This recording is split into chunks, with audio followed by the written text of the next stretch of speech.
Thank you very much for joining me on the podcast, Ryan.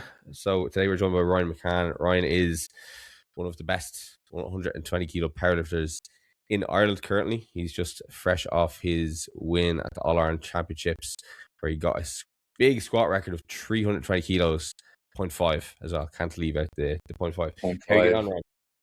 Yeah, good man. Been back in Ireland now for a couple months and enjoying the nice weather. I was just away on holidays there in Vienna, and obviously off the back of that big competition too. So put down a very productive prep the last sort of 6 or 7 months after nationals in November, and just back into training now. I got the call up for Westerns, so looking forward to that, and then Open Nationals again in November. So yeah, just training away, man. It doesn't stop. Good overall.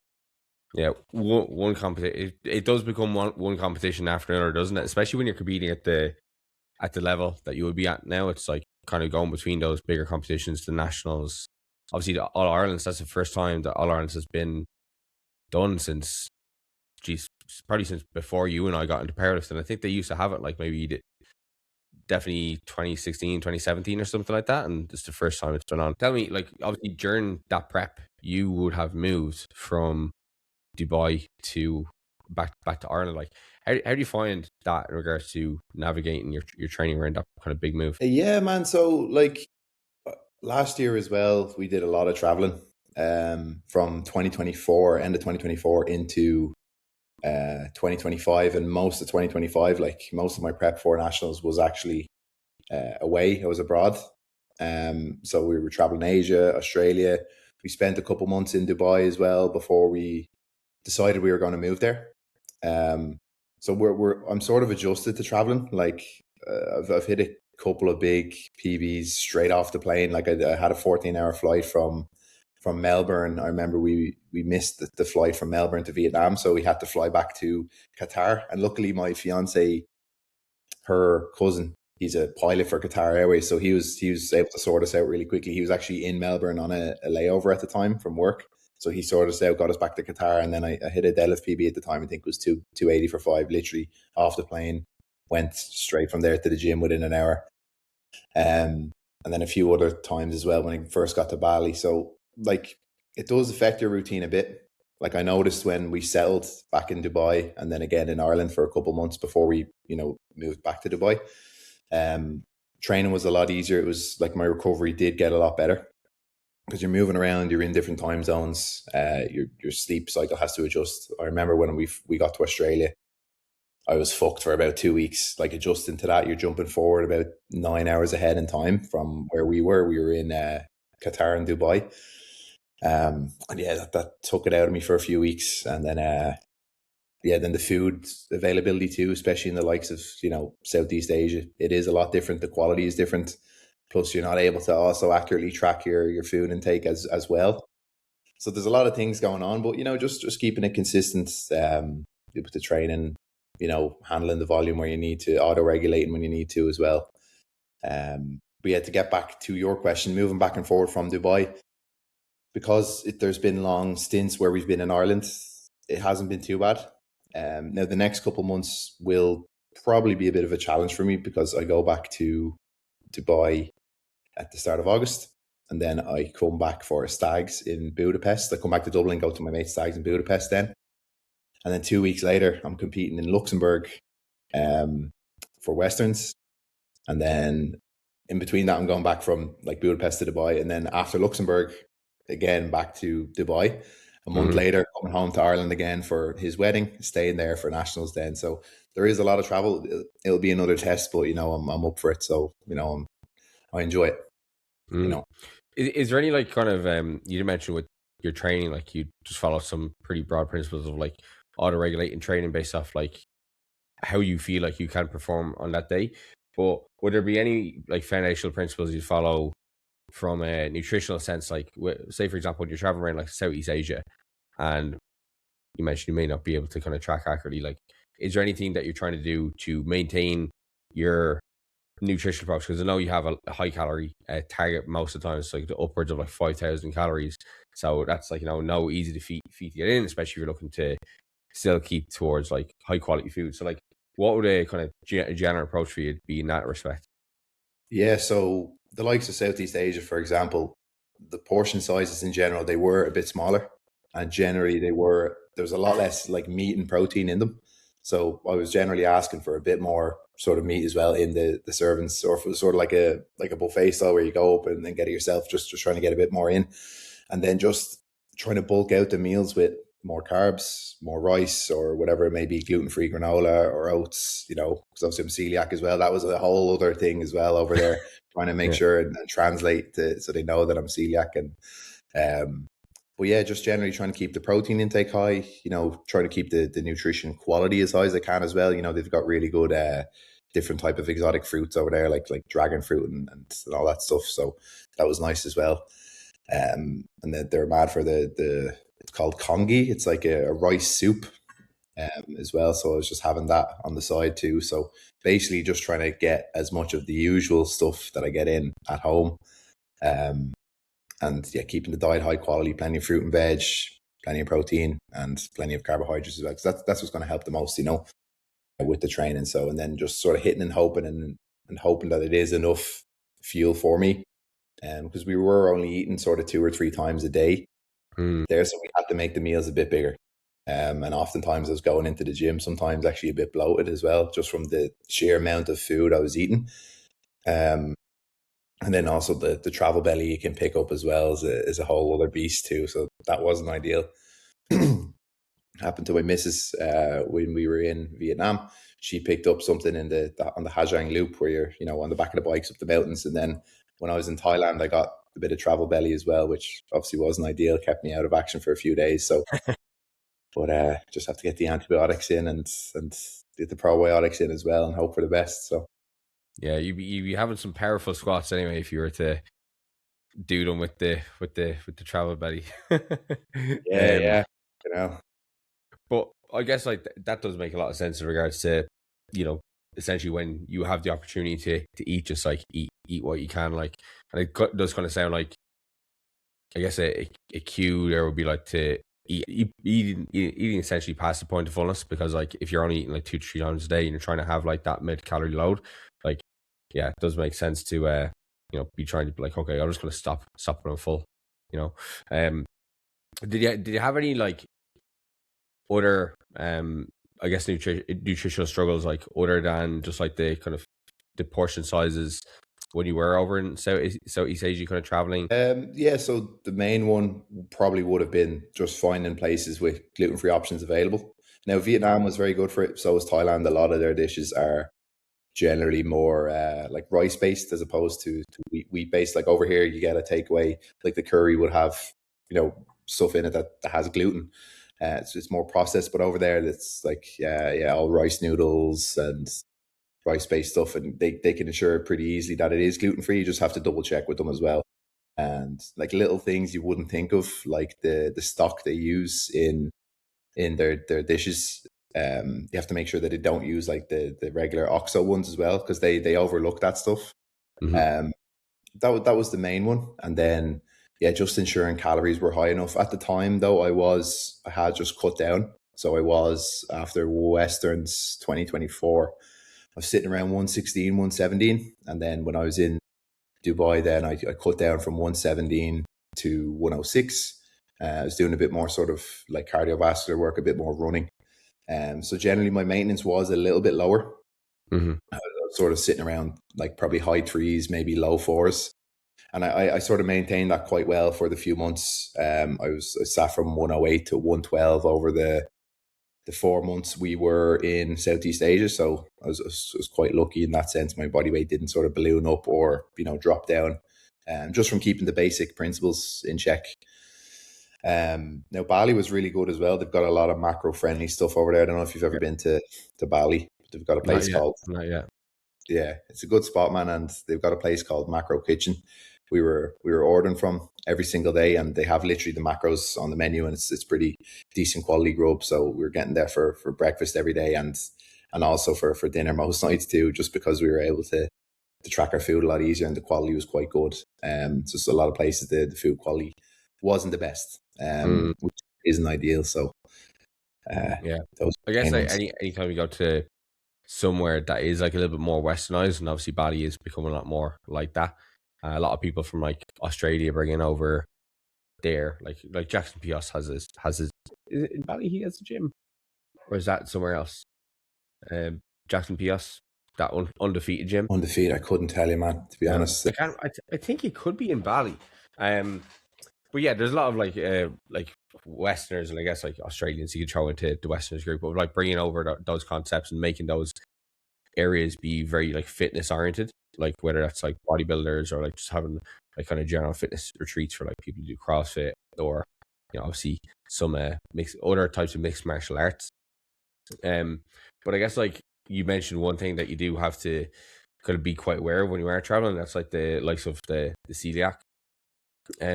So like, where at what point did you find out across like the last like number of years that you were celiac and get diagnosed? yeah. So it was quite recent. Similar to my brother as well. He was, late finding out. So it's about 6 years ago now.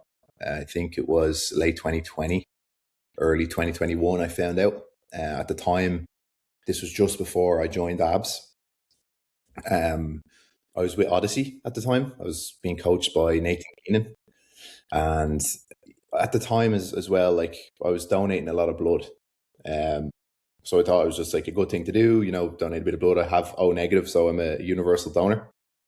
And then I was feeling a bit off, like, training was sort of hit and miss, and I was doing all the right things at the time. I was only moving up into the 105s, so I was Mm-hmm. mid 90s, and like I was putting away a lot of food, like the same amount of food I would be putting away now as a 120. And even at that, I was still gassing out really early in my sets, taking a really long time to recover, shortness of breath. So I was like, okay, what's going on here? I need to get something checked. I was always quite gassy as well. Like even coming up through school, like everyone knew me as the lad who would clear out the classroom with farts and stuff. And even out, like, having a few pints with the lads, I'd be sitting there at the whatever the table, and my gut would be just like poking out after a few pints. So the signs were there early on. I wouldn't say I was asymptomatic. I was just sort of ignoring them. Yeah, yeah. But yeah, I was donating blood, and I got bloods done then to check what was going on. Because at the time, like Ben Crockwell, he was like, just when he was peaking abs, he was always talking about get your blood work done, get your blood work done. So that sort of influenced me then. Got them done, found out I was heavily anemic. I had a really low red blood cell count. My iron was on the floor. And then I was like, okay, doctor was like, right, just take a couple of iron tablets. About 6 months later, then went back after taking the iron tablets. My red blood cell count had come back to normal, obviously from not donating blood anymore. And then my iron was still on the floor. So I was like, what is going on here? And then my sister, who her daughter, so my niece, basically, she's only like 6 or 7 now. They found out she was celiac when she was very young, because she was really, really sick, much more sensitive to it than I would be. And my sister said to me, anemia is a red flag for celiac disease. So then I went back, got bloods done again, but this time for the specific antibody, anti-transglutaminase, which is the enzyme your body produces when it's trying to, get rid of gluten. And that was elevated. That was through the roof. It couldn't be any higher.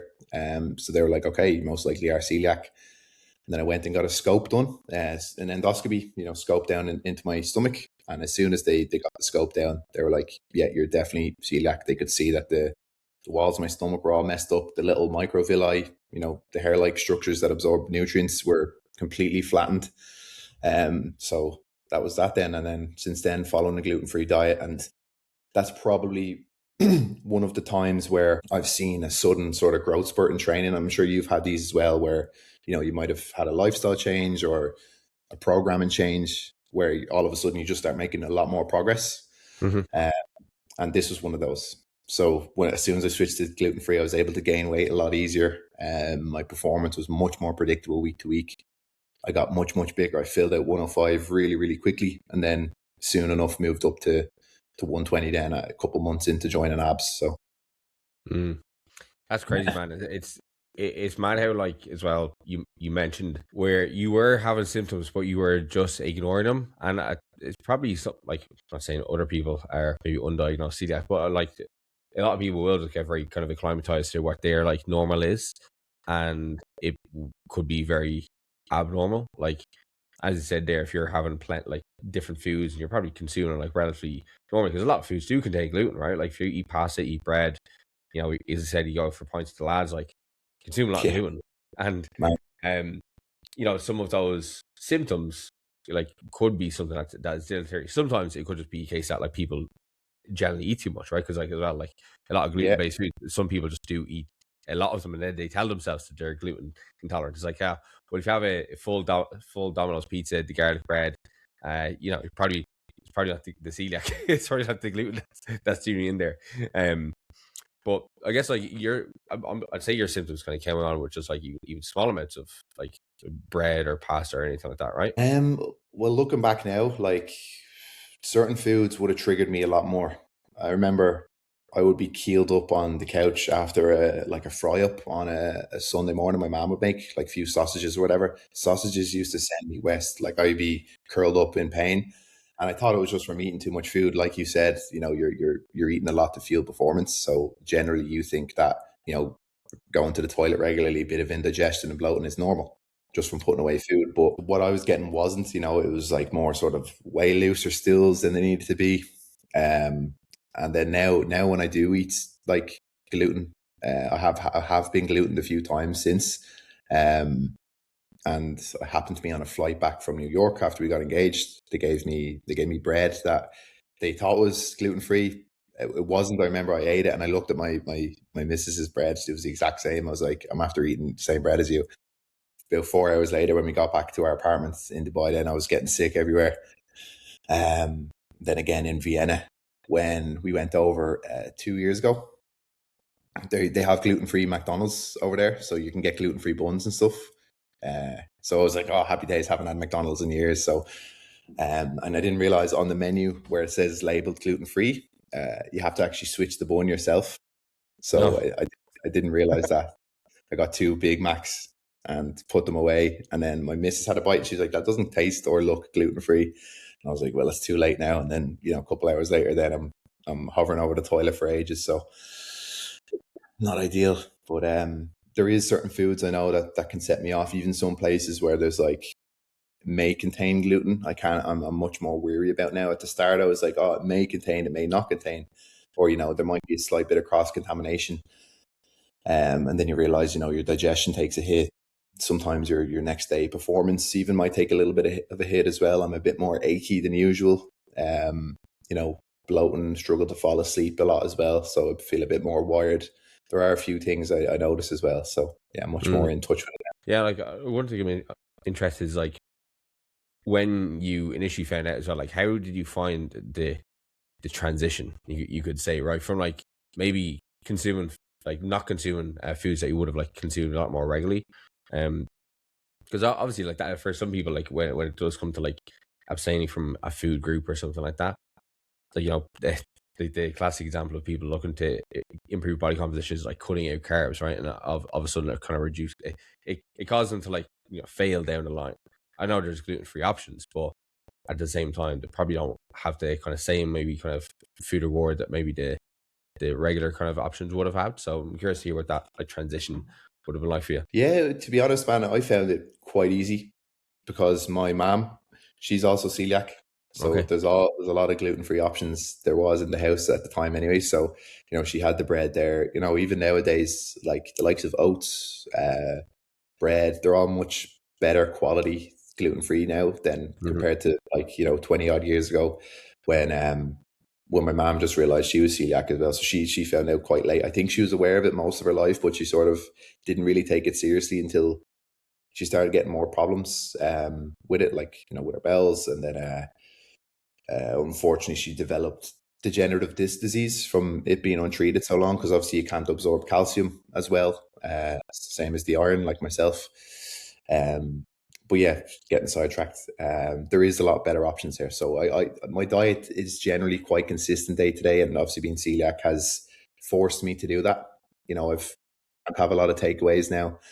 I sort of enjoy it as well. It's diverse enough. It tastes pretty good. So I have like just rice every day, gluten-free oats every day. Most days I have, gluten-free bread with some, bacon medallions and eggs and some sauerkraut.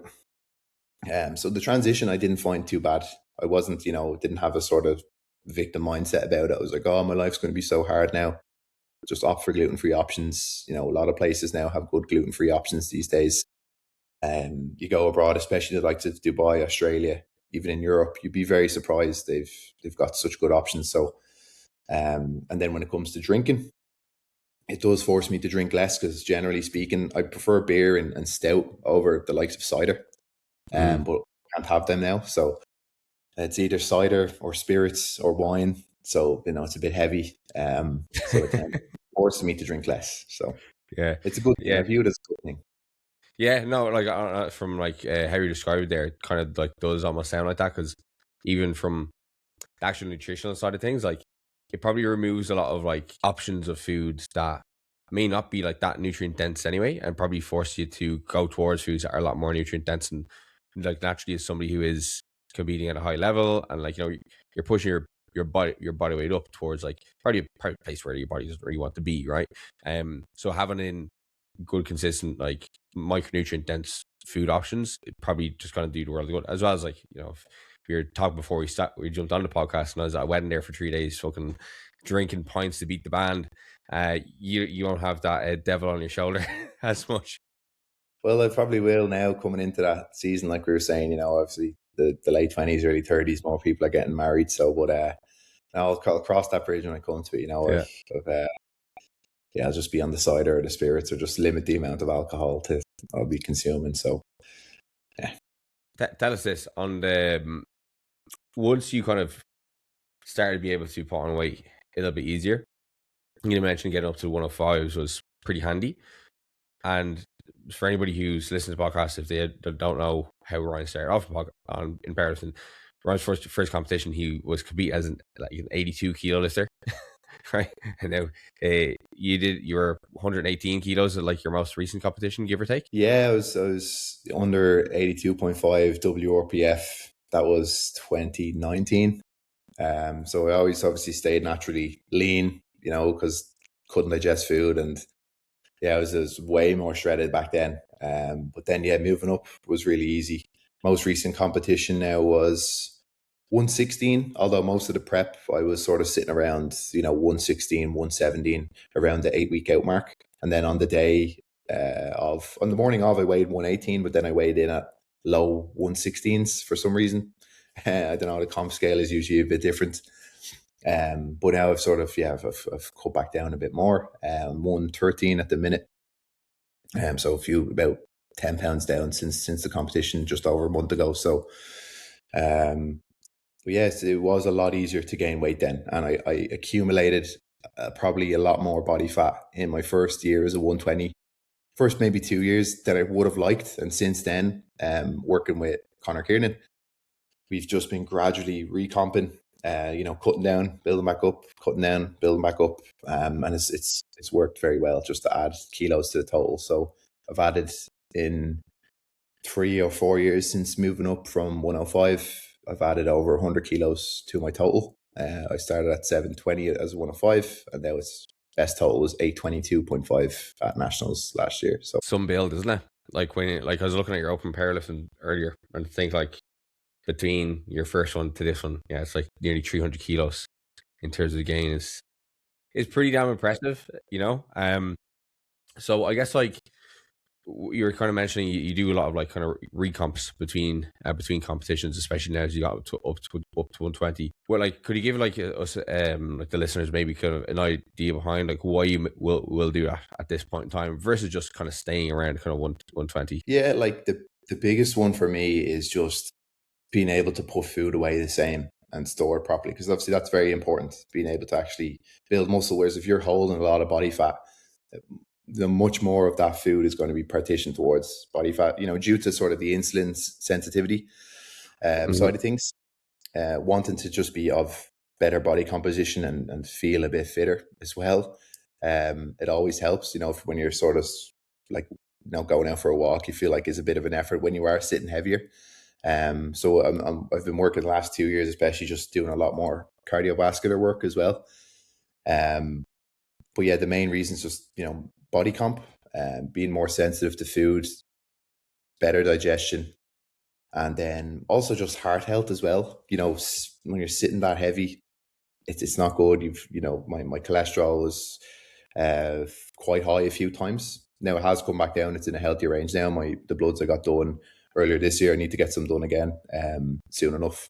But they were the best my bloods have been since being as a 120, and that's largely down to keeping my body comp relatively in check, diet quality very high, and not a lot of processed foods, keeping my daily step counts quite high. I'm probably averaging like 11-12k most weeks, and then a good amount of like hiking, incline walking, and now lately it's just sort of more intervals as well. I'm doing more like higher intensity stuff after leg days, just to build up that base, that aerobic base, and I find it helps the recovery a lot as well.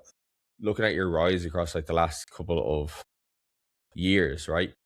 Every single competition you've done, from like definitely from even before Western Euros, like if you look at like the abs competition you did earlier on that year, it just seems like that attention to detail and attention to other metrics versus just like getting the calories in has just allowed for you to make such consistent gains. Whereas, I think there can be a little bit of kind of laziness sometimes when it comes to kind of getting into higher weight classes for some people. Would you think that's like relatively accurate?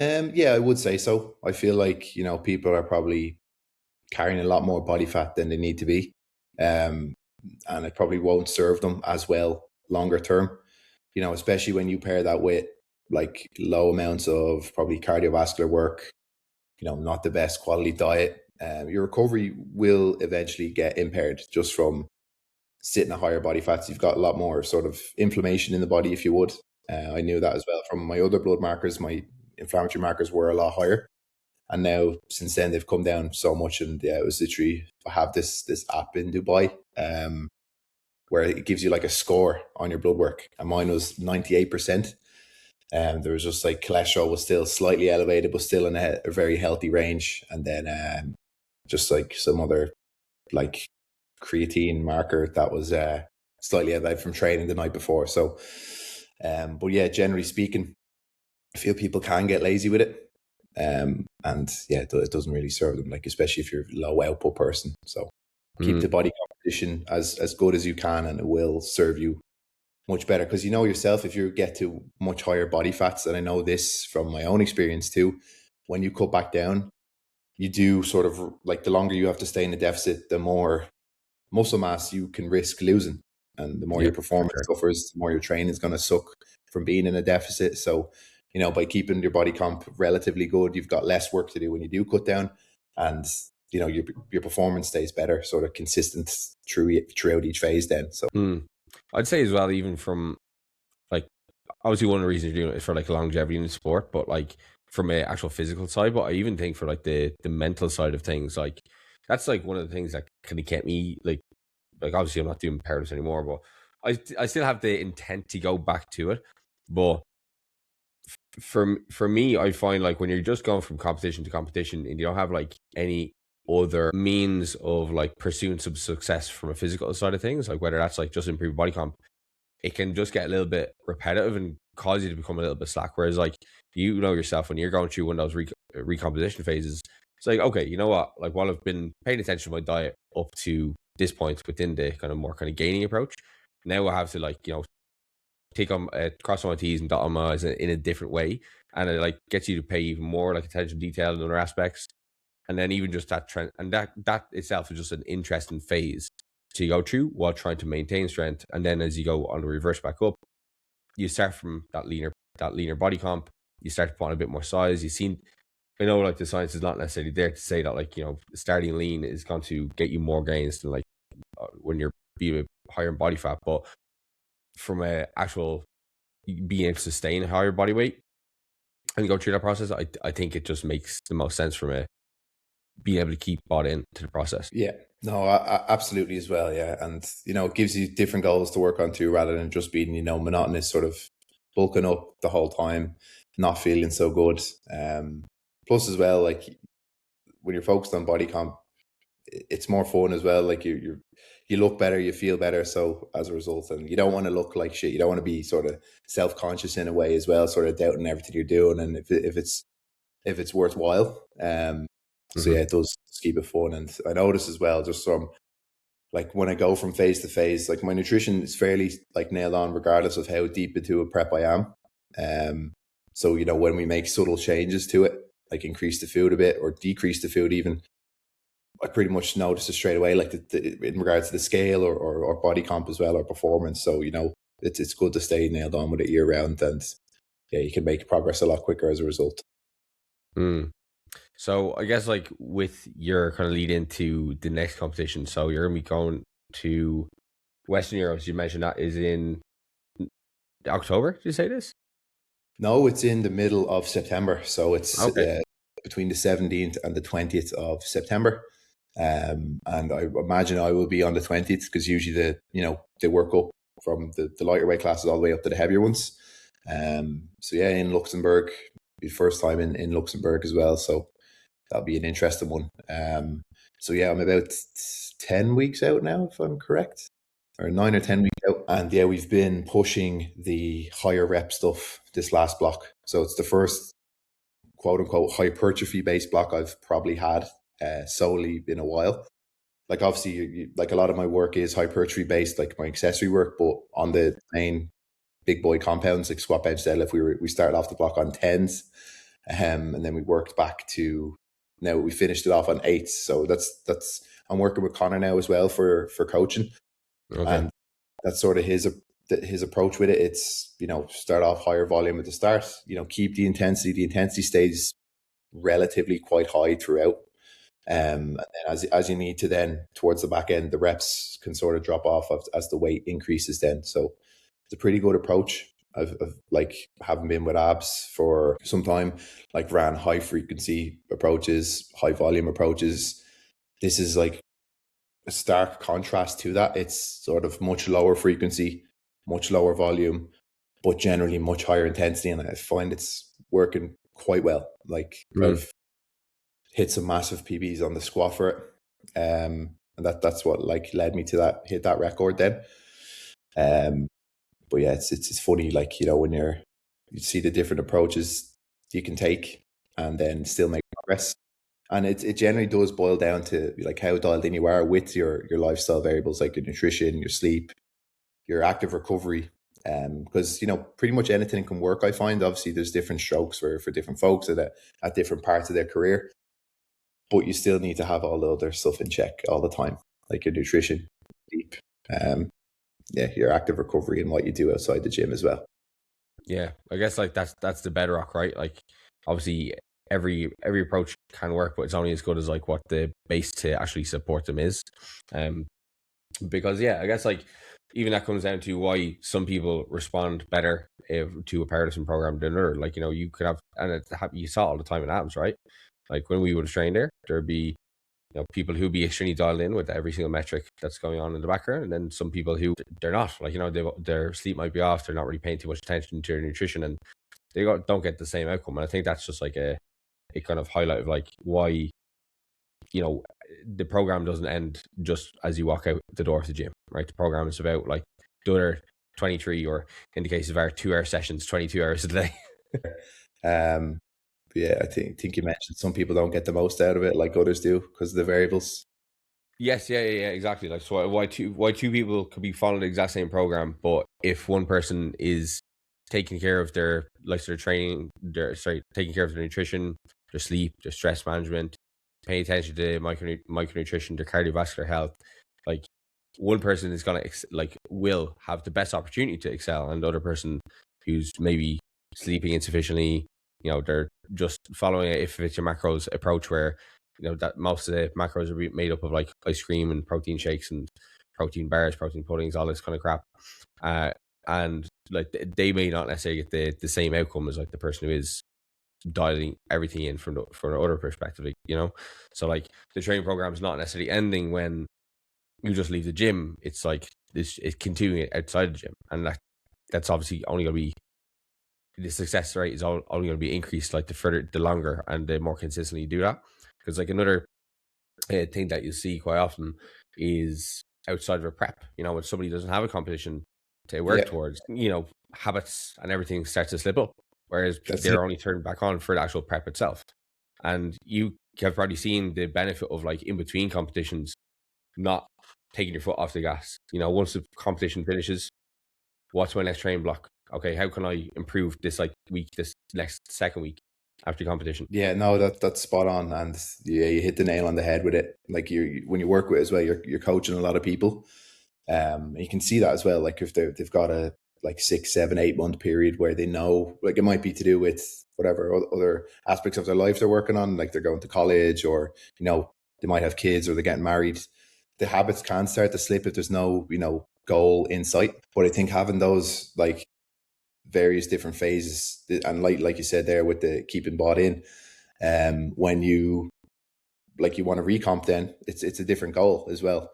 So you're sort of switching, you're turning the pace a bit, and you're switching the focus a bit. So your goal now is to get lean, get a bit more conditioned, rather than sort of bulk up and fuel up for those, like into a peak, or for strength purposes. So yeah, it is important, I think, and having different timelines for things is important as well, just to keep you sort of more bought in as well. So, Mm. and I work with a lot of guys, they're lifestyle guys as well, even in the Better Man project too. And you notice once they pull off all the body fat, they get lean, then that was their big goal. And now, you're sort of switching that up to, okay, let's build a bit of muscle mass now. And you notice things can start to slip a bit. They're not as dialed in with the nutrition side of things. Mm. Yeah. And that's when they can reaccumulate a lot of body fat very quickly as well. And yeah, things can start to slip. Then the progress sort of halts as a result. So yeah, you need to Yeah. be somewhat locked in year round if you want to, be at the pinnacle in this sport in your country. Get to internationals. Yeah, that's the trade off that's involved. But for me now, I don't view it as, oh, I have to do this. It's a big burden. It's just my life. It's like, I'm a coach as well, and I need to be able to practice what I preach too. So it is important to me. I enjoy it, and I feel better as a result. If I wasn't doing it, I think I'd be going mad. So yeah, Yeah. I think it's that mindset shift that like it can't be about the next competition. It can't be about this fat loss phase. It has to be something that you're like, this is just the person I am. Like as you said there, it's part of your life. Like look, when I was doing powerlifting, I wasn't the best powerlifter by a stretch in the country, but I wanted to be the best powerlifter that I could be, that I knew I could be. So I was going to give myself the best opportunity in the gym, outside the gym. Right now, where I'm pursuing my bodybuilding goal, I want to be the best bodybuilder I can be. I want to do really well the next time I compete, right? But it's not like my success as a bodybuilder is not going to be defined by even how well I do next season. It's about like how well I show for myself every single day. And the same way when I have a good competition or bad competition, I was doing powerlifting. I was back into the gym the next day. I was like again trying to get back on top of nutrition, because that's just how I saw myself. That's who I am. And I guess like for some people, right, powerlifting or even going to the gym, right, they are going to be just hobbies, right, and they're not having the same kind of mindset that we would be having. But there are people who would be deluding themselves into thinking that I could be the best powerlifter in the country, or I could be the best bodybuilder in the country, and it's delusions of grandeur, right? They're tricking themselves, but they're focusing on all the optimal movements or like the optimal programming setups that they are seeing on powerlifting now, but they're not doing the basic shit of like going to bed on time and waking up at the same time every day. Like it's those type of things that kind of embody the people who want to be the best at their sport or their pursuit, and not like the people who are looking for the next big thing, or just talking about it. yeah. No, you hit the nail on the head there again, and yeah, you just have to keep showing up. Even like the last few years, even when I was traveling abroad, I noticed this happens with like my own clients as well. Like they go away and they miss a few sessions here and there, and it doesn't seem like much at the time, but when you look back over a month, over a year, what you don't do, it will always show up at the end. So I think nationals prep, 2025. That was like the most consistent I probably ever was with the variables. Again, like I was fairly consistent with everything for June, but I looked at my logs from July when I got back from traveling up until November or June, sorry. And there was 5 months of, every single day food was tracked, all the variables logged into my sheets. Everything was nailed or relatively nailed. All the averages were, on point where they needed to be. And, the only way you can do that and get better is just by tracking things and keeping on top of the variables. And I think, people try to make it out to be a lot harder than it actually is. Like, yeah, like sometimes, getting to bed on time and, keeping a consistent sleep routine can be difficult, especially if you socialize a lot or, you have young kids, which, two of us are sort of lucky so far. We don't just yet. So, but sorry, I'm getting sidetracked there again. But yeah, just keeping things dialed in, and for the most part is, yeah, that's how you improve. And if you're not tracking your variables, you're going to have a hard time. So yeah, don't make it out to be this big, massive burden. Just do it. Like tracking your food, man, it's not hard. And more and more people I see are coming out with this. It's literally just putting something onto a scale, taking 2 minutes to log into MyFitnessPal and log in your stuff. And, you just do that each day. And especially if you're following consistent meals day to day, it's a lot easier. Especially with the updates now to MyFitnessPal, it's literally just, swipe. You can copy meals from one day to the next. It's never been easier to track your food. And if you're not doing it, unfortunately, you're leaving a lot of stuff on the table. So yeah, like I understand the people who are not like living, like working from home and stuff like that, that can say it's a little bit difficult to track. But like, I was even talking to a guy in the gym there yesterday, and he was saying like he'd have this issue, and then he'd be like, oh well, like, then I go out home, then I go to a restaurant and I see like, getting chicken or getting potatoes, but like I don't know how much that is because I'm not gonna bring my scales out and track it. And I was like, you don't have to, but every time you're at home and every time you do have the ability to weigh and track your food, you should be using that as like an opportunity to build some type of mental database, and using like the portion sizes used at home for your standard foods as a way to like anchor your estimation when you go out. So if you usually have 150 grams of chicken breast at home, you go to a restaurant, you see your chicken breast or whatever on the plate, is this higher or lower than red chicken I'd usually have, right? And then if you're a couple of grams off, it doesn't really fucking matter, but you're making an effort towards it versus being like, that's it. holding your hand up, because like when I go out to eat at restaurants, like I understand I'm not going to be accurate, but I can still give a good kind of estimation as what I'm going to have, and just make some type of effort, because those efforts like do add up, especially if eating out is something you do multiple times across the week. You have to just find a solution versus saying I can't do it, it's too hard, because that's not it's not a good excuse then, is it? Because you're just falling victim to the thing you're complaining about. Yeah, this is it. And obviously, there's, again, different strokes for different people as well. And, if you work with people who have like, client dinners and everything else, they need to learn the basics around the nutrition. Obviously, when you're at home, dial it in and, keep it as accurate as possible, understand the portion sizes. And then, when you're out, opt for like the best possible options you can, high quality single ingredient foods where you can. Maybe, if you're dieting down, sauces on the side, eyeballing the measures the best you can. And now as well, like with the likes of MyFitnessPal or even like just fucking ChatGPT, you can take photos of it and, send it to it and ask it, what do you think these macros are? You can, weigh that estimate up versus your own mental estimate and see, and then, find a ballpark there. Or even sometimes when you Google places, like restaurants, they have all the information online, like most of the time. I know Camille and Dieppe as well. Like they're the two takeaways I would go to now, because they're probably some of the only ones I can fucking eat because the ingredients. But they have all the macros online. You just search it up, or if not, find a place that's very similar, as well. And you can get a ballpark there. So lots of ways to go about it, and just putting that constant effort in to try keep it consistent and keep the habits ingrained will stand to you long term for sure. Yeah, and even come back to something that you were kind of doing when you were in Asia, or that we kind of mentioned you were doing in Asia, was the like listen to hunger and fullness cues. Like with some people, I'll like, if they're gaining weight, I'll say like eat past the point of fullness when you go out for a meal out. For if you're trying to maintain, eat to the point of fullness. With dieting, try to maybe eat like, two-thirds of the plate, right? And leave some on the plate. So you're not eating like all the way till your food's completely done. They're not like 100, again, they're not like 100% foolproof, because quite often meals that are prepared out are going to be probably a lot higher calorie than you probably anticipate them to be. But like getting attuned to hunger and satiety signals is a pretty good way for you to at least kind of like learn the body's own responses to food, because that's how we're built to like manage our body weight initially, was through like understanding those signals.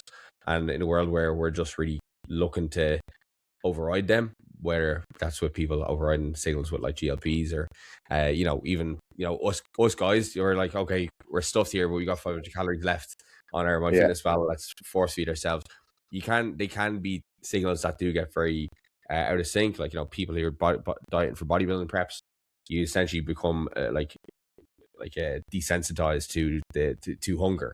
So like when you're outside of the kind of extremes of either scenarios of extreme bulking or extreme dieting, learning how to operate those hunger signals in like not in environments which you don't have full control over with your like MyFitnessPal and your digital food scales is a really, really good skill to look to ingrain. It's not easy, but it's something that you should be able to get on top of. Yeah, no, 100%. And yeah, like it's funny you said that there, that the signals, they do get out of whack when you're, pushing extremes, going to extreme levels of single digit body fat, or even on the other end when you're, a 120 powerlifter peaking into a comp, you're pushing 5,500 calories a day.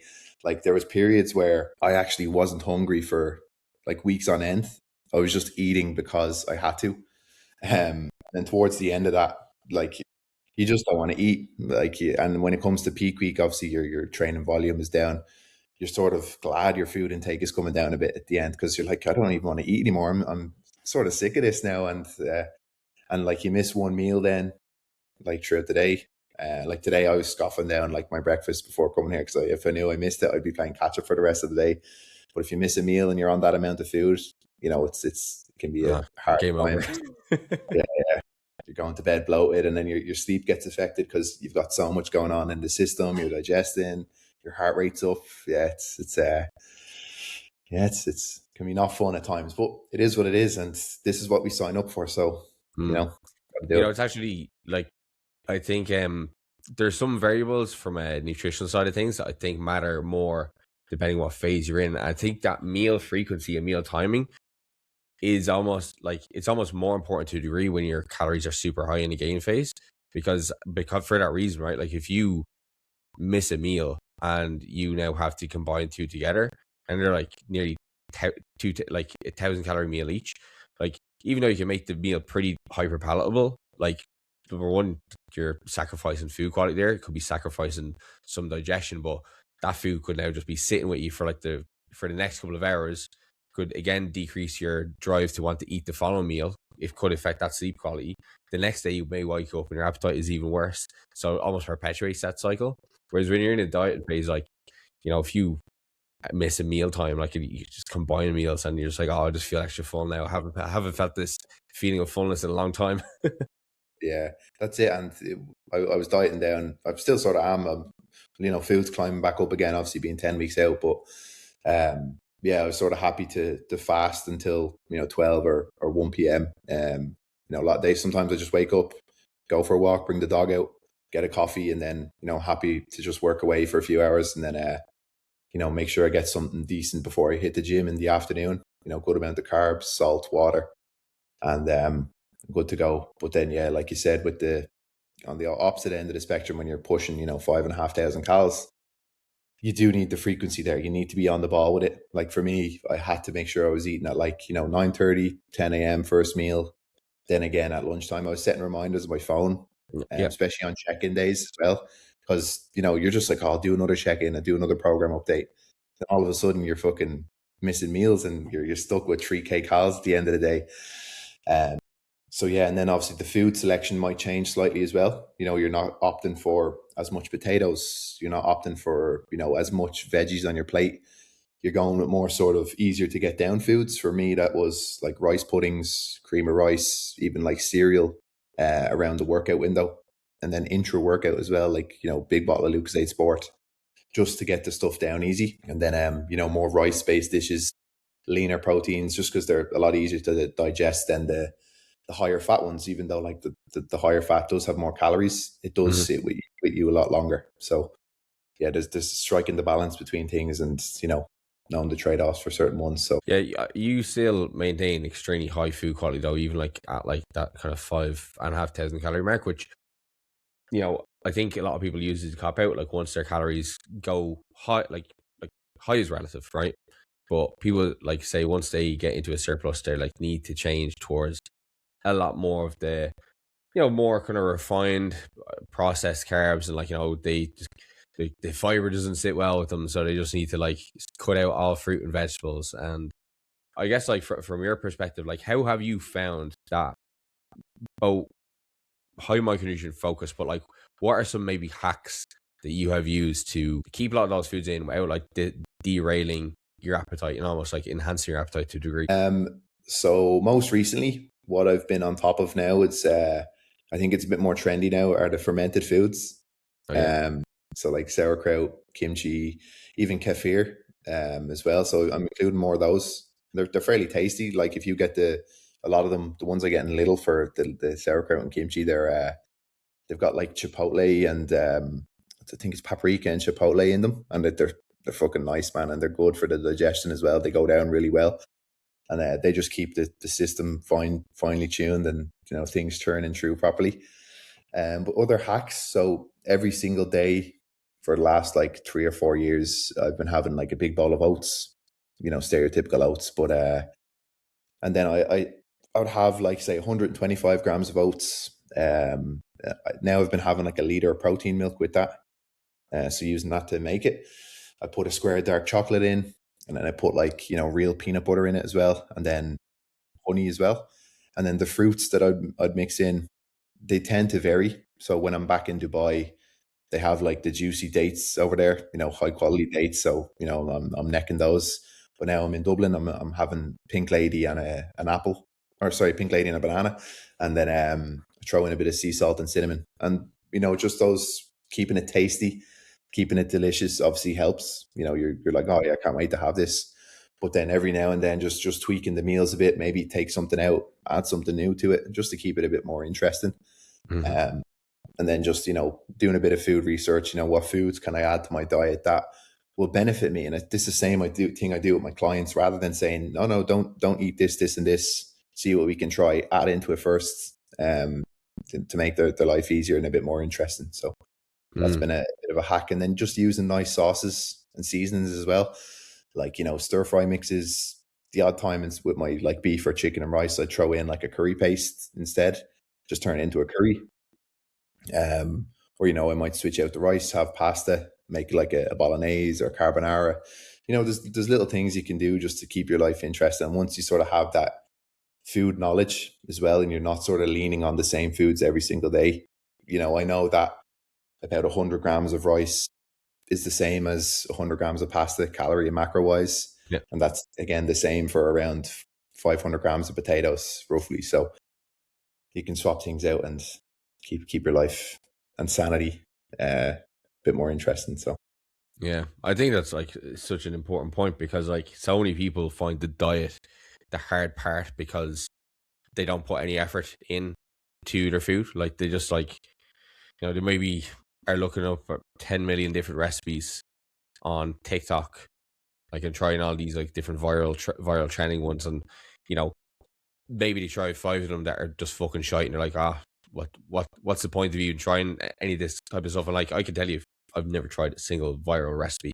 I've literally just stuck to the same base meals for like the last fucking 10 plus years, and the same way Ryan has just been kind of tweaking around like different parts of those ingredients, like maybe just throwing in a new vegetable, a new fruit, like changed up like rice for pasta, or sorry, not rice for pasta, but rice for potatoes, whatever like that. Like just these small little tweaks can almost just change the meal completely. You're just changing around the protein sources, even changing around the seasoning.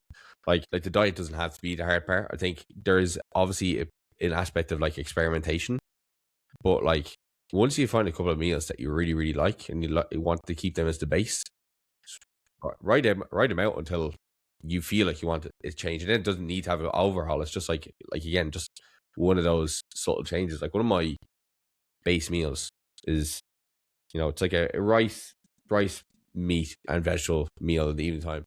And that goes between being a Thai to a Japanese to Mexican, all with the changes of a couple of seasonings. That's it. Yeah, that's it. Yeah, it's fairly easy once you sort of get it. And a client sort of pointed it out to me. He had like a realization. He was like, all these different meals are basically just the same foods, just with different quantities or slightly different sauce or seasoning. And I was like, yeah, that's pretty much it. Like the base foods are always going to be there. Once it's convenient. I think convenience is also very important. Like all the meals I make, they don't take that long. Like the bowl of oats I have takes me 5 minutes to make every day. The likes of like rice takes 10, maybe 15 minutes to boil up. And then you're just sort of making your chicken or whatever in the pan or the air fryer. It's, if I'm cooking for over 2 hours every single day, it's going to be harder to stick to. So I also cook in bulk all the time. Whenever I'm making like my lunch, be it like whatever, salmon and rice or, beef and potatoes, I always double down and cook more for the next few days. Like now I've got like 4 or 5 lunches and dinners in the fridge now ready to go, and I just have to crack them open and tuck in. So yeah, convenience is important. Prepping ahead of time is important. Just make your life as easy as possible with it and as enjoyable as you can as well. So. Yeah, again, I think those are extremely important points. So one thing I've been loving getting used out of the last year and a bit is my rice cooker. Yeah. I can't believe it went like nearly 30 years of my life without knowing what a rice cooker was or how to use it. All you have to do is put the rice in, press on, and the perfect rice in like 30 minutes. But I think doing something as simple as like a kitchen audit to see like what you do have available. Like obviously modern day food appliances like the likes of the air fryer or like the rice cookers, like they're great and all right, but like just learn how to boil rice on a pot, or even just use the microwave to cook rice, cook potatoes in the microwave. Like there's so many like different ways that you make it really, really convenient from like a meal prep perspective, so that like you just don't have to spend like hours like slaving away over the fucking cooker. Like even something as simple as with the likes of the vegetable intake, so that's something that a lot of people have a lot of kind of grievances about, including like buy frozen, right? Like frozen veg, like it's just as nutrient dense as fresh counterparts, but if you don't have to worry about fresh veg going festering in the bottom of your fridge because you're never using it, like at least you have it in the freezer there to pull out whenever you need to use it. Yeah. Most of the time it's fully cut as well, so that's another kind of convenience point there. You do kind of trade off a little bit in regards to taste, I do think. For certain ones, like certain veg mix just do go a little bit soggy, but it's like if the option is between having it and it being a little bit less tasty to not having it at all and not really being able to get the taste benefit, then I know what one I'd be kind of pushing people towards. Yeah. I'd seen this actually from I think it was your stories. I think you and Emma, you like got all the fresh veg and then you just cut it up as soon as you bought it and cooked it, and then it was all just ready to go for the week. Yeah. Which is no issue with that, keep on top of it. Yeah, I've done that as well, and it's savage. Like especially if you don't think the frozen veggies is nice. I know like onions and mushrooms when they come frozen, they can be a bit weird when you put them on the pan. They're sort of soggy, and so I prefer those obviously fresh. But yeah, I just have like frozen mixed veg, like green beans, carrots, peas. Just throw them in with the dishes. It's an extra bit of fiber, extra bit of nutrients there for you. So yeah, it's again, the convenience is clutch. So I guess like we discussed a good bit about the nutritional side of things, but like I'm curious to know like what you think has been some of like the biggest accelerants to your training progressions. Like, of course, like right, we have talked about like the increase of body weight and how that's maybe allowed you to like just like continue to have like heavier weights come onto the back and everything like that, and obviously like doubling down on like nutritional proficiency as well has absolutely helped. But like from an actual training setup, right? You discussed like briefly in regards to the training setup you're doing right now, but like we're discussing before we started the podcast that when Ryan was like really taking off in powerlifting initially during COVID, right? I think you hit 300 in lockdown, right? For the deadlift, and your best deadlift to date is 317. Is that correct, or 325? It's 320 in comp. 320. I have pulled 330 in the gym. I think I fucking peaked that too early. Yeah, So it sort of cooked me for nationals then. But yeah, 320 to 330, depending how you look at it. So squats has had a good like 50, 60 kilo gain. yeah, squats, man. They've over like comp wise, my squat is now bigger than my deadlift. So I'm one of those fucking weird guys. You're stereotypical, super heavyweight. What's But happened? so I think the main thing for my squat was technique. And like previously, like when I was coming up, I was like, technique doesn't matter that much. If you have a baseline technique, you're hitting depth, whatever. It's not all that important. But then I soon realized that I was getting a lot of breakdown. And my squats, my hips would always shoot up first. My brace would go to shit. My upper back tightness as well. Like bar would literally roll up onto my neck. Like I'm sure you've seen probably some of my other like heavier top sets from maybe like 1 or 2 years ago. Like they'd get ugly quite quick. And from working with Yoon or Toasters, the abs lads would know him better as. We played around with my technique. We did a lot of technical stuff on my squat for like a good bit of 2025 while I was traveling. We widened my stance. That was one of the things, and we focused more on controlling the descent a bit more rather than sort of. I'd control maybe the first rep, and then after it would just be like dropping into the hole and losing all tension. And then with that comes the bar rolling up, your upper back tightness goes. So we worked on that. We widened the stance a bit more. This way, I think I was able to sort of load my adductors a bit more, and then the sort of hip extension coming out of the hole was a lot better. So that was one thing I found. My squat just fucking blew up then. And I think also another like one that stands out to me big time is jumping into wraps. So in 2023, did my first like wrapped comp in years since the WRPF. I went from sleeves into wraps then. And I found, when I went back into sleeves then, my squat was just way stronger. It was like just like an overload thing.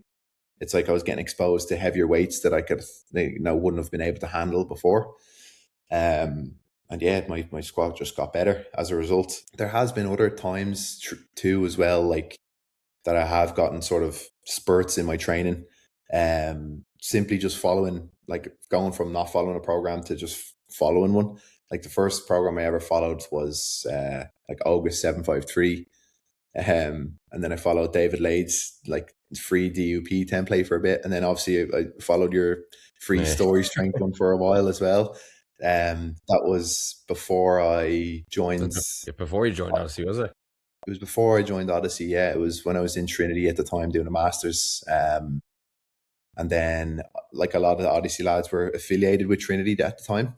And then that's sort of how I mingled with them. They were training in abs a bit as well at some days of the week.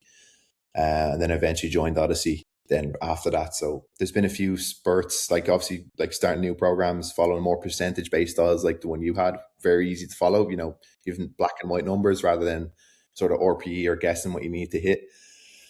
And then just getting coaching. Then I got coached by Nathan Keenan. He was my first ever like proper coach. Obviously like Dav and Emma were helping the Trinity Barbell folks at the time. They were sort of just giving sort of group coaching in a way. But yeah, Nathan was the first like one-to-one guy I worked with. Like good feedback there.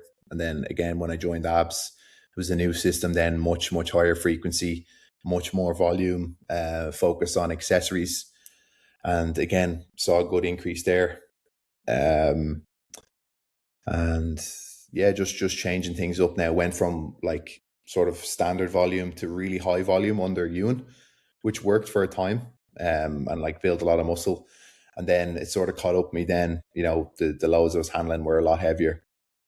And now I'm working with Connor and he's actually pulled it back a lot. So it's like a big contrast going from high volume to lower volume, lower frequency. And I'm recovering much better now.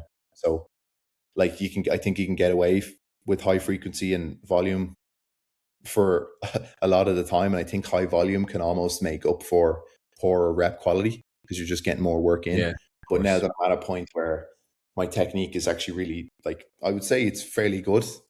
Now that, yeah, the technique is a lot better. I'm getting more out of my sets and the weights are so much heavier. I need that sort of lower volume. I can't get away with as much volume as I used to. So, yeah, we're doing like 2 sets a week on comp work, on the main comp work. And that's what I've been doing the last 3 blocks on Nice. 2 sets of deadlifts, 2 sets of squats, and maybe some tempo work sprinkled in. And just 1 time a week on the squats and deads. And now like 1.5 times a week, I would say, on bench. I've got board press as a secondary option, but I don't really view it as a, full variation. It's only sort of partial. So yeah, there's been a few times when I've noticed these rapid increases in my strength or total. So per se. Yeah, I guess it's one of those things with you always hear about people saying that you shouldn't program hop, right?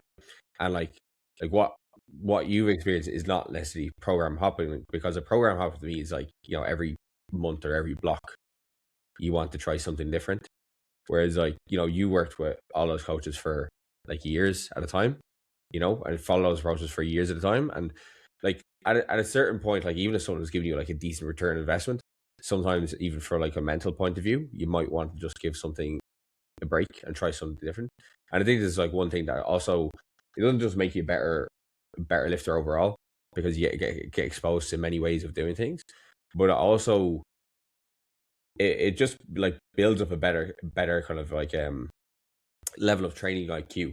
Because like that's one thing that like people who only have ever tried like one system of training, like they get pigeonholed into like, this is how training works. If training's not done like this, then like it can't work. And then that kind of filters down to if they end up coaching people. But like when you have tried all these different variations, like high volume, high frequency, low volume, high frequency, like all the different kind of variations that exist within that, and then as well, you're advancing them all the while, right? Like at the moment, you're a very, very advanced powerlifter, and like you've made substantial amount of progress, and you're seeing like the effects of that in regards to how much training value you can handle, which is something that would be normal, right? Like somebody who's listening to this and they're in their early doors of powerlifting, and they're saying, "Oh, Ryan's after squatting 320s after setting a national record, but he only does 2 sets of squats, 2 sets of comp squats a week. Maybe that's what I should do." It's like, oh, well, he like, again, you've had those blocks where you've built up the technical proficiency. So per rep, you get more out of that rep than somebody who has a 5 out of 10 squat. The loads you're lifting, of course, they're going to be like more fatigued, right? Your RPA and somebody else's 120 kilo lifters, 120 kilo squatter, their RPA, same perception, but it's not the same experience to your body. Like big difference. So I think like obviously all of these different experiences, training programs, experience that as you're getting more advanced, like it just makes you like so much more of a well-rounded lifter. But there are also things that you can pull back now as you go into like other phases. As like different signs and symptoms pop up, like maybe some injuries pop up, you might be like, okay, maybe we need to change the paradigm again here. But that they're still going to lead you to where you want to be because they've worked before. Versus the person who just program hops, tries something new every month, they haven't stuck with anything for long enough to know the pros, the cons, or where that program is really going to lead them to, because they're just always chasing novelty. Yeah, no, I think that's very important. Like you said, if injuries pop up, and I think that's where like the periodization side of it comes in as well. So if you're just training the one system all the time, like low rep, extremely high intensity, that's where things start to break down a bit. Right now, like we've pulled it back, we've gone to sort of more higher rep stuff. Even on the accessories, pushing sets of like 15 on things. I think that helps as well, because it helps your connective tissue in a way. You're not just doing super heavy loads where you're fucking beating up your joints. You're at risk, because obviously technical breakdown at like what 80-90% is a lot different to technical breakdown at 60 to 70%, and it's a lot less stress on the joints and stuff. So that has helped a bit. I've felt a big difference now. My elbows, my hips aren't as sore right now, and I'm in a good position now to push into these next couple of blocks before Westerns with the lower rep stuff. But yeah, like you said there, like there's different times where you do need to understand different phases, what you need at a certain point, and having gone through different programs, different training styles and methodologies, you can build that up and realize, okay, this might work now, and simple things that you can do to help you out of a hole. It's one of the reasons why I love the kind of bodybuilding work that I'm doing right now, because like the goal for gaining muscles is pretty abstract, right? Like push your sets close to failure. But you can do that at like a multitude of different rep ranges. Whereas like strength has to be more specific, right? Because you have to peak strength on a particular day. So that's where like the actual periodization, like across blocks, becomes more important for that. But you still obviously incorporate aspects of hypertrophy work within that, and that's like the other stuff that kind of feeds into the overall load management of a training block. With the likes of the high rep, more hypertrophy stuff you're doing right now. Again, that's kind of balancing the intensities you'll be doing with already extremely heavy squats, to benches, to deadlifts.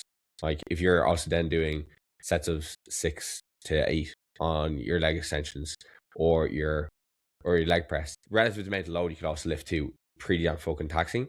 And while from a a optimal nerd perspective, it might be better for a hypertrophy point of view, it's probably not better suited to your goal, because it could just be overriding the amount of kind of load that those joints could handle alongside everything else. Yeah, I think that's important, as well, just to keep you healthy. But also as well, even just from a muscle building perspective as well, long term, you do need these periods of higher rep work, because the low rep stuff, it will only help you build for so long. Like over time, how you get stronger is by getting bigger. Like it is more muscle mass on the frame, and like how you get stronger as well. It's obviously muscle mass, which is intensity based, and then also sort of like neurological efficiency in a way. So your technique becomes important there too, but also your technique under high intensities as well. So if you're getting a ton of breakdown all the time, that probably isn't the most ideal from a strength building perspective, and that's why those little cues we worked on are important too. And I'm realizing that more and more as the years go on, is technique is very, very important, because like I've gone through like long periods of bench plateaus as well. Probably yourself as well. Bench can be a stubborn one. But yeah, just working on little technical aspects has helped me through that. So yeah, there's different waves of things. Yeah, I know all too well bench press. I think nearly went 3 years without hitting the PB on my comp bench. But look, that's maybe part of the reason why I'm not doing powerlifting anymore. Oh yeah, And man, I actually do think, even just from doing the bodybuilder work, that it's actually, I've retained a decent bit of bench press strength. Like I haven't bench pressed in like maybe 6 months, and I was in the gym with a client there 2-3 weeks ago, and he was like, "Oh, let's bench." I was like, "Well, I don't know how this is gonna go. Maybe I'll just rip a pec off the bone." And I ended up tripling 140. And I was like, when I was powerlifting, that could have been a good day. So interesting to see how that happened, considering I hadn't bench pressed in so long. I think it's just a case of doing dumbbell flat press, and dumbbell flat press being something that's somewhat like unstable. That's allowed me to still be able to bench decently well. But look, that's a story for another day. So, Ryan, obviously with Westerns coming up, obviously that's like the immediate powerlifting goal, but like beyond that, like what are your kind of future kind of competitive aspirations? Yeah. So for me, I think the big one is just becoming the best possible powerlifter I can be, both on a international scale, but also on the Irish level scale. Like obviously, I've hit the Irish record squat now, which was a goal of mine for some time. Winning nationals is another one. Become a national champion. I'm close enough to the Irish total record as well, which last competition I attempted to break on my final deadlift, and then my grip just went at the very top of the deadlift with 330, so that would have given me the total record as well. But I think it is within distance right now. So those are the big ones. I want to get to Worlds. I want to get to Euros. I haven't done that yet, so I know Worlds next year is in Brazil, so I think that would be a very, very sick experience. Get to South America, represent Ireland at Worlds. So, but obviously, I know there's other people there gunning for that too. So it's not just me. I have to be wary of those. But yeah, long term, I think those are the main ones. Just break a few more records, become the best in the country, represent Ireland a few times, and just keep going. I think down the line, then like a 900 kilo total would be fairly sick as well. Like under 120, we haven't gotten near that yet. So, and only Jack Kenny has crossed that in the IPF. So I would like to, obviously keep building towards that. And I think I've got a good opportunity to do that because, there's so much room for me to build more mass in the weight class, like I'm sitting at 113 and like I could probably get a little bit leaner before building back up. There's a lot of muscle mass there to be built, I feel. Now, whether I like that's capable, naturally remains to be seen. But I won't put a ceiling on it as well. I feel like it is possible. Just needs a couple more years with technical refinements, getting a bit stronger. So, I look forward to it. Yeah, honestly, man, it's just more time, isn't it? It's like you're doing everything you can to make that reality, and like think all the progress you made like in the last couple of years. So if you're sitting at 113 now, happy enough with the body composition, and you're still hitting the lows you are right now. Like I think you did 250 for 8 for, was it a squat? 250 for 8 in the squats? It was I did, and 250 for 8 last night as well on deadlifts. So yeah, and the squats is obviously the most impressive one. I remember doing a block of 8s, and I think I did 220, and I was meant to do multiple sets. I was meant to do like a set of 8 and then keep the same load, do 2 sets of 7 after. It was the last week of the block. I did the 220 for 8 and I got so hyped up for it. When I went to do the back off sets, I did 1 rep of 220 and it felt like an RP10. Just left it there. Yeah, man. So, they're fucking tough work. It is. And yeah, I think you mentioned the sort of adrenaline dump as well. That's a big one too. I find because I get fucking wound up for lifts, especially for squats, because it's like a fucking, it's do or die. Like, but it works. And like statistically, I haven't actually missed a squat. I have no missed squats on my open powerlifting. Savage. And I haven't actually physically failed a squat since during lockdown, which was like a mock meet I did with some of the Odyssey lads. It was a 260 squat. I got keeled over. So yeah, just not missing reps is another one. But that adrenaline is important. You need to fucking get into that fight or flight state if you want to have a chance of standing up with it. Ryan, thank you so much for coming on today. I enjoyed chatting with you. Obviously in the lead up to the Westerns and kind of getting a recap of all your progress to date. So I guess if there's anywhere where people can find out more about you, where should they go? Just hit my Instagram up. It's just Ryan McCann __. And you'll see me. I have the Irish singlet on in my profile picture. So if you're interested enough in my very monotonous lifestyle, then follow along. So awesome. Right. I will put all of Ryan's links in the description for both Instagram and for his coaching. If you enjoyed the podcast, make sure to give it a rating or review on the podcast platform you're listening on. And we will catch you in the next one.